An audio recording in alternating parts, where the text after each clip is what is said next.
Welcome, listeners. I have a very special guest with me today. As you know, we're doing a whole series of short, video conversations with, leaders in the HR industry and CHROs. And the idea is to get different perspectives on talent. So let me very quickly welcome Mr. Pankaj Bansal. So Pankaj is an old colleague and friend, of course, from many years now. Built, a great company. But more important, I think, from my perspective and from a perspective of this conversation, I think he's one of the people who will love to share ideas and opinions in this kind of a format and for the larger community. And I think that is the piece which Pankaj you bring to the table, bringing in your insights and being able to share that with the larger community rather than keeping that hidden. And that to me is most valuable as far as this conversation is concerned. So Pankaj, welcome to the conversation and thanks for making time. Thank you, Bimal. Always a pleasure. I don't get many opportunities to get into a conversation with Bimal. I've been on the other side where I've had conversations with him. So always delighted, Bimal. And from my early days till date, a lot that I've learned from you. So good to be here. Thanks. Great, Pankaj.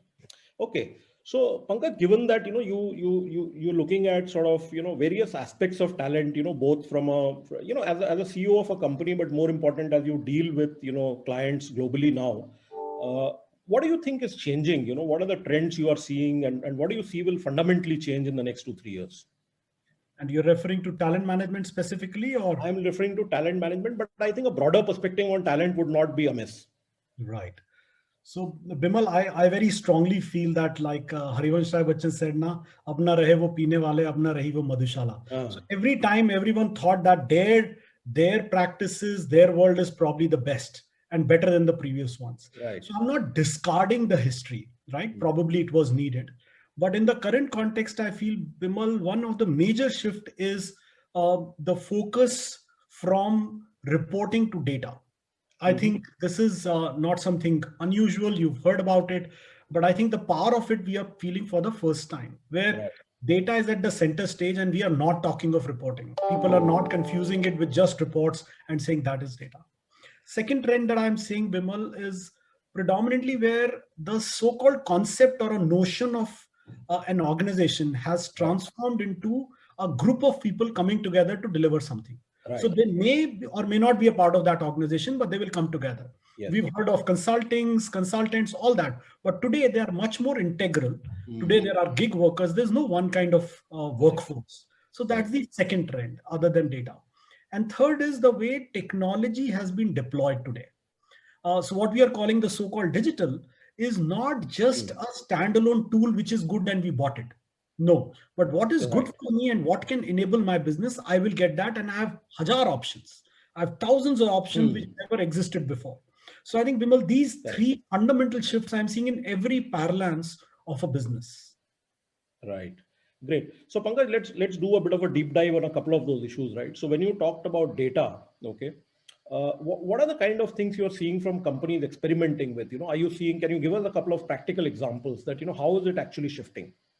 So, Bimal, the biggest thing that is happening in data that I feel, people are saying, I don't want data in silos. Mm. So, if you tell me, so I'll give you an example. If there is a country which is producing maximum coffee, which is Right. a so-called correlation, and they have maximum terrorism, so we can't say that the coffee production has some relation with terrorism, right? Right. So people are saying, I don't want to see data in silos. I want to see data holistically. So let me Mhm. pick up example of talent management. So people are saying, I don't want to record the data of performance. The ratings of Bimal and Pankaj doesn't define Bimal and Pankaj. What defines it? What was Pankaj's ratings? What was Pankaj's productivity? What was Pankaj's people initiatives? What was Pankaj's other scholarly achievements? What were the things where he helped teams to succeed? There are data points which are coming from 7 systems, Right. and then they form one consolidated data view for Pankaj as a personality or as an Right. employee. Right. Now, this is where the talent management is, Bimal, shifting from the so-called, if I can use the word, workflows, to something where talent management is about productivity. Mm. And it is not about workflows only. Right. Talent management is about well-being, and it is not just about whether the performance form reached an annual cycle was filled or not. Correct. So this is the shift I'm seeing. Mm. Mm. Okay, great.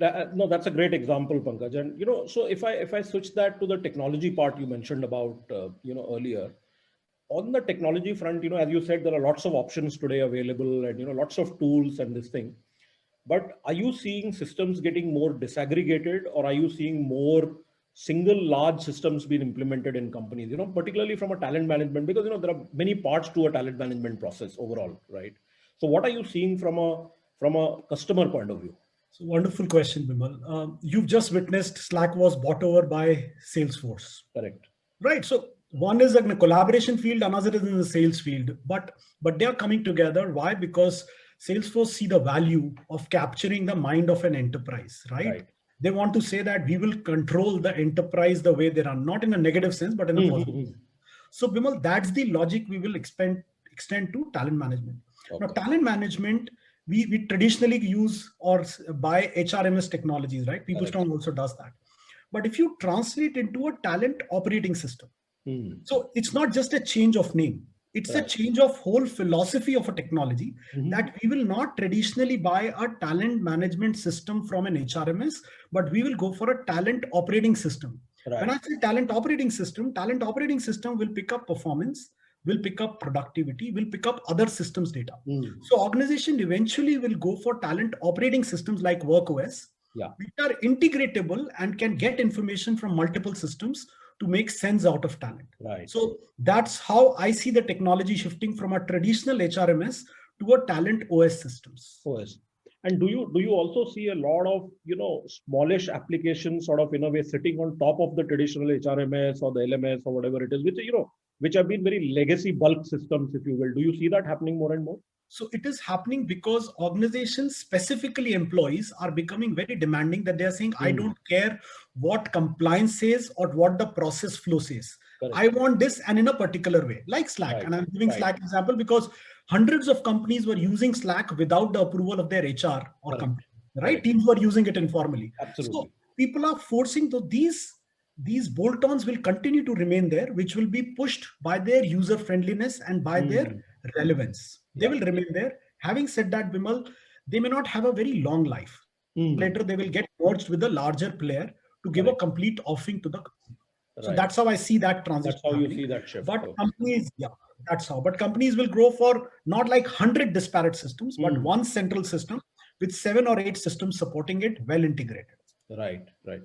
So, Pankaj, slightly different track altogether, right? So, see, you are also seeing, a lot of customers across different countries, right? Largely in Asia today, but I'm sure you are plugged in into other parts of the world as well. Are you also seeing geographical differences in mindsets of, customers and people, and saying some people are moving ahead, they're looking at different set of issues, or are you saying these trends are more or less common for everybody? So, I have a colleague, his name is Vipul Mathur, and he leads the whole so-called productivity and performance for PeopleStrong. And I keep chatting with him, and since he heads this, so he keeps telling me a lot of insights other than what I hear from customers. So, Vimal, from a technology perspective, there are countries which are ahead or little bit lagging, right? So, like if you look at India, we know that US is ahead of us when it comes to tech, but we are catching up big time. But there are other parts of Asia which are still catching up, right? So the only thing which is becoming a bottleneck is the country's own compliance and the regulatory framework. Okay. Right? There are countries who want data in a particular way. They want systems in a particular way. Right. Organizations still running on very traditional regulatory and compliance systems, which forces technologies to become slow and not as agile as employees would like it to be. Right. But if you go double click, Bimal, on this, then employees across the world expect the same thing because they all use WhatsApps, they all use Telegrams, they all use Facebook, they all use Google. So they are exposed to that global technology. Their expectations and aspirations are common across. But the functional requirements, departments, companies, compliances, and regulatory frameworks will differ. Right. Right. So if you take that, Pankaj, to the other side, and which is what, look at the mindset of, as you rightly pointed out, and I'm not going into skills and the hard compliance issues, but I'm saying that from a mindset point of view, what do you think companies are in a way moving towards, and what are the bottlenecks? Where are you finding bottlenecks, particularly from a mindset point of view, or from a, let's say, transitioning from the traditional to the more modern way of thinking point of view? तो मैं जीवन का मोल समझता हूँ, धन को धूल समझता हूँ, right? Dinkar said that, right? Our national poet. So when you ask me that questions, Bimal, that's where the answer is. When I say जीवन का मूल समझता हूँ, very few people in the buyer community today are realizing the potential that we have ahead of us. So a lot of time buyers, which are procurement functions, are looking at it like in a box, which is not true. So that is becoming a big mind shift. Because companies choose three parts and they say, okay, amongst the three, choose one partners. And then they look at commercial or things like that. So that's one roadblock which is becoming a problem at a very brass track level. Yeah. Let me go up a bit. If you go up a bit, then suddenly we realize that the so-called growth mindset, which has been defined by Harvard in their multiple articles, where they are saying, how can you be progressive? You are thinking 10 years ahead. That second thing, which is just there in 1 to 5% of people. COVID probably has fastened the pace of it, but still there is a lot to be done. So it's been forced today on us, right? So has it become the way of life is what we have to witness for over the next few months. And third is probably the availability of technology, Bimal.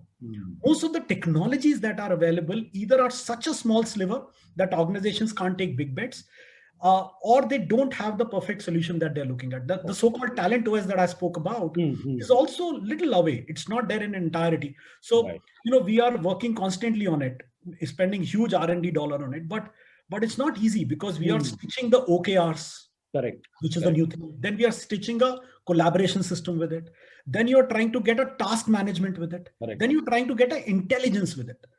Which was the core thing which is missing. Now, intelligence standalone, there are bots, but no one wants to take just a standalone bot. It's a nice thing that will tell you your mood. Eventually, what you want, your bot to be contextualized. So it tells me what Think Talent is doing next three things. Can it pick up the Think Talent intelligence and tell me how can I leverage it? So these are the 3-4 parameters, Bimal, which I see are the bottlenecks or the impediments in the true transformation. That's one part I would say. Right. So Pankaj, you spoke earlier about the gig economy and what workers are looking for and all that sort of stuff. Now, my understanding, and I'm happy to be corrected, but my understanding is that most organizations almost have a view that we have HR and talent management systems for people inside the company, and then we have another set of principles for people outside the company. And I'm putting it very crudely. Are you seeing any shift in that thinking? Oh, massive, Bimal. It's a beautiful point you laid out. So, we started an internal gig project. We call it Pace Up at PeopleStrong, where people in their free time can pick up a project where they can contribute 6 to 8 hours a week, right? And they will get additionally paid. So, Bimal, we can't treat them differently. But then when we got external people and we said they can contribute, there was so much of a friction that we've sensed. And the different policies, we said, give them medical benefits. So people had revolt, and what's the point of getting people from outside? But I said they deserve the medical benefits. We said, okay, give them this price point. They said, okay, I get lesser than that. Why would an external person get more than that? So we eventually end up creating almost a system which is alike.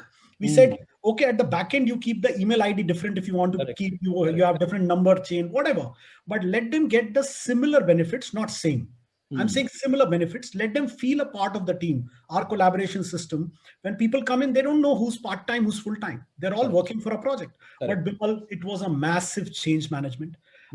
We had to launch cards, which is like silver card, gold card. So if you do particular level of performance, you graduate there and your rate card changes, right? But the fundamental shift, Bimal, if I tell in all this, is transparency. The biggest battle that we are fighting is transparency, internal versus external. So it's a beautiful point that you raise, but it's a transparency that we are trying to solve.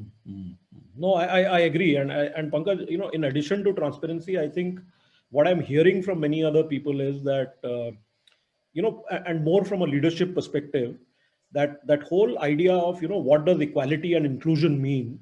And, while we talk about it in, many terms, but, the fundamentals of inclusion for gig workers is still, I think, undergoing a fair amount of transformation. Massive. It'll take some time. That's true. And Bimal, when you say equality, I think my favorite book, one of the favorite books, is a book called Can We Be Equal and Excellent by John Gardner. It's a 1965 or 55 publication. It's an old book, yeah. Brilliant book, wherein he's contesting all this time that we have this notion of equality. But when we put too much of performance there, sometimes equality get compromised. Correct. right? Then we are saying that if you're ex-performer, this is what you. So I think to balance the two out, and especially when there is a gig and not gig content, it's very hard. So I fully agree with you. It will take a while, but newer companies who are providing gig services are doing very well. I've seen my company, where I'm involved with, is Avigna. I see them doing this, building a platform. So they're all coming up. Do you think this is something which will differ across economies which are, let's say, like India, which are in a way developing economies, or marginally developed economies, and the hunger to succeed at an individual level is a little higher as against, let's say, developed economies. But also more important, the second part of the question is that how do you build the discipline from the gig side? Because one of the key issues is that in developing economies, partly because of the hunger, but partly because of technology, many other things, the discipline of delivery is not there. And from a talent management perspective, are you seeing systems getting built to manage that? So there are three parts that you asked me, Bimal. One is, of course, developed nations like US probably has 22-23% gig, right? Right. But in a country like India, it's even single digits, right? So there is a massive scope, and it is bound to happen. It's just a function of evolution. Second, you asked that is there a systemic changes that are required, and do we have the tech? So Bimal, hourly payroll is a classic example. 9 out of 10 vendors today cannot give you payroll system which can manage hourly payroll. Right? So I'm just saying the gig will force you to build systems like that. At PeopleStrong, this is a massive shift we've been doing for last 8 to 10 months, where we are just writing that how can we make sure that gig is involved in it. So gig is the way to go forward. So that's the second thing. Third, you asked that how will it be implemented in the most seamless fashion, is what I heard you say. Yeah, in a way, yes. I'm just saying, Bimal, it is an autocorrect mechanism in gig, which means you get paid for an output. So I cannot take it lightly. As a gig worker, because I will get paid on an output, look at the delivery boys and girls, right? When they deliver, they get logged at that time. They ask you for the code. So the system is correcting itself. So there, the chances of bad quality are going to be lesser than a typical corporation. That's where I see gig and full-time workers working closely together. That's right. No, great. So Pankaj, last question, what is, from and not so much from a PeopleStrong point of view, but from a broader industry point of view, can you give us examples of 2-3, experiments which companies are really doing to, make some of this stuff work? Because as you rightly pointed out, there are several bottlenecks. They also require, things require their own time, and, there are legacy issues and all that. But can you just give us maybe examples of 1 or 2 critical experiments you are seeing around the world saying this company is really doing this well? So you're asking me who all have arrived. As Tulsidas says, Biswanath Paunche Kailasha, means Lord Shiva has reached the Kailasha. Correct. So Bimal, it's a journey. I don't think people have reached at a so-called destination. Having said that, the exposure that I got, which inspired me, is a company like Amara Raja. Right. What a beautiful story. Howard is covering them, how they went systematically every function. We got to serve them in HR, but look at procurement, look at sales, look at the internal. It's like a beautiful case study, a manufacturing setup of a company, how they can transform, build brilliant culture. That's one example, Bimal. There, I give the credit to the leadership team of stitching all of this together. Right. Top 8-10 members coming together and leaving everything besides and keeping organizational values and goals ahead. Second case that I pick up is in these times, retail went through a massive transformation, right? Most of the companies struggled and are struggling. Right. A company like VMart, where I will say just the sheer resilience of the company, right? That we will deliver and we will stand strong. They deployed the digital systems probably at the right hour. Again, across. They converted the organization. And by the way, mind you, their stores are not in A-class cities. Right. They have most of their customers are in B and C. And how beautifully they stitched it together, the control mechanisms, the facilitation mechanisms. A lot of time, Bimal, I saw companies focusing too much on control and less on facilitation. There is a balance required in an industry like retail, which they found a fine balance. So that's the second example I will witness. Then there are, of course, global examples. When you see organizations like Apple continue to do and gain profits, you get inspired at how they're doing, how they have more money than God. And they're constantly thinking of things that have not been thought through. So I think those are great role models for all of us. No, great. I think certainly in the Indian context, VMart and Amara Raja are good examples to sort of look at. Great. So great. Final question, Pankaj, and this is a personal question more than a professional question. So what are you trying to learn now? Let's say if I ask you, because everybody's talking about learning, and you've already shared a lot of the stuff you've learned already. But let's say if I were to ask you, in the next 6 to 9 months, what is one learning objective for you personally? So Bimal, two objectives that I'm very fervorously following. One is how to understand the Asian mindset. Okay. I have understood the Indian mindset, but I think the world is rising for Asia, not only for India. So how do I understand this Asian fabric? Also, many of us are attempting to understand the global fabric, but I'm more excited about the Asian fabric. Right. So that's one thing, and I'm experimenting, looking at countries, cultures, understanding what are the tech needs people need. Second thing that I'm trying to learn, which is more personal, is how do I go further deeper in my own self? Right. How do I serve deeply? I have done what I had to do. Can I serve more deeply, and not only in customers? I mean to say to the society. And right. Can I go deeper and understand who am I? I think that quest continues. So that's what I'm going to learn. No, Pankaj, thank you very much firstly for your time. It's been lovely as usual having a conversation with you, and hopefully post this period we'll get to meet face to face as well.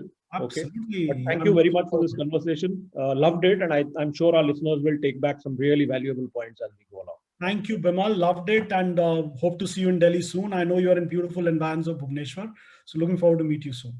Thank you. And all the best to Think Talent. Thank you. Thank you, Bimal.